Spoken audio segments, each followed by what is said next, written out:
maybe then leading on from on that is the area of rookie mistakes then that people need to avoid so they don't end up losing confidence when they are making those initial applications. So maybe if we move on there, John, what are some of the common rookie mistakes that you see graduates are making at the moment? So the reason for looking at rookie mistakes is that if you spend the time when you have got the most energy and the most confidence making ordinary mistakes, then you get almost guaranteeing that you're not going to get very far in the process. And the other reason for avoiding rookie mistakes is that everyone else is making them. So it makes your application look very vanilla, very, very standardized. So a good example of a rookie mistake that graduates make, but I do emphasize the fact that every generation makes the same thing, same mistakes. A good example would be perhaps spending too much time in your CV talking about your recent studies without saying anything at all about how they relate to the world of work that you're pointing towards, and without saying anything about your skills. And that may sound painfully obvious, but it is actually the number one complaint the graduate employers mentioned to me, which is essentially because it's the dominating recent experience. You're thinking about your studies, you're thinking about all the essays you've been writing and the books you've read. That's what you tend to reflect back onto the piece of paper. Well, an employer is probably happy to know that you've got a good degree, vaguely interested in the subject, but beyond that wants to know, well, what can you actually do? What are the skills that you will bring into the workplace? So that would be number one. The number two, I think, would be to kind of download a standard CV that you haven't thought about very much and just fill it full of standard cliches.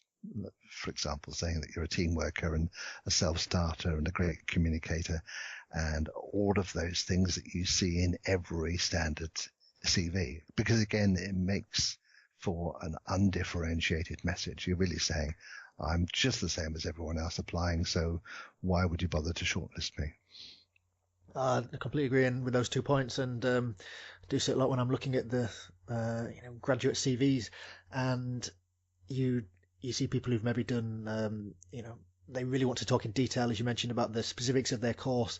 There's loads of acronyms, there's loads of titles of dissertations they've written, which very interesting, but it bears no relation to the actual job that they're applying for.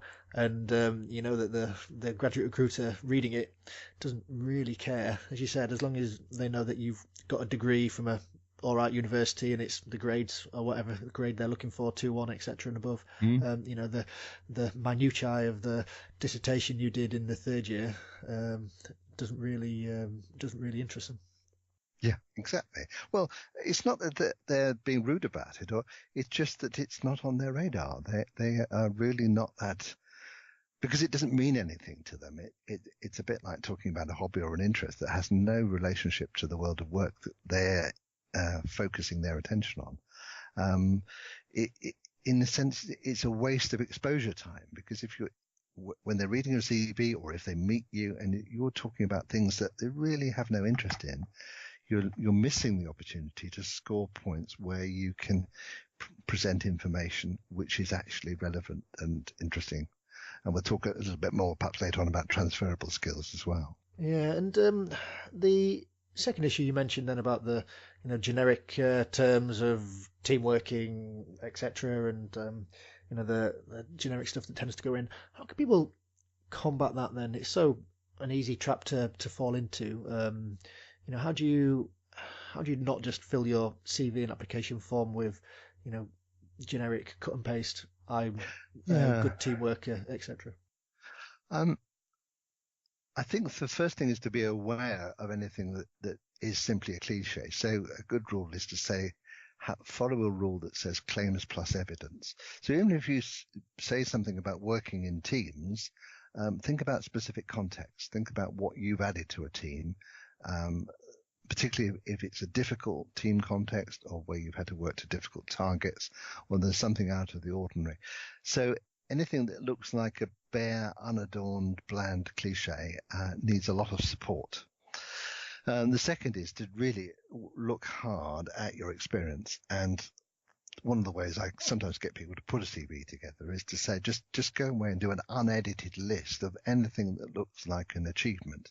Now, in a university context that could be communicating something, writing something, leading a discussion, facilitating a seminar group. It could be fundraising. It could be out of study activities. It could be to do with work placements or any kind of work activity. The evidence is usually there. It's often missing from the first CV that a graduate puts together. So, right, without saying, yeah, this is useful or worthwhile, just brain dump a catalogue of information, and then from that extract bullet points that you want to include on the first page of your CV. I mean, that is the basic step, if you like, of saying, what have I done that's of interest to an organization, and then how do I foreground that early on in the CV? Because if you think about it, the average CV tends to start by talking about the most recent degree subject that somebody's done, and that may be the fourth or fifth thing that an employer is actually interested in.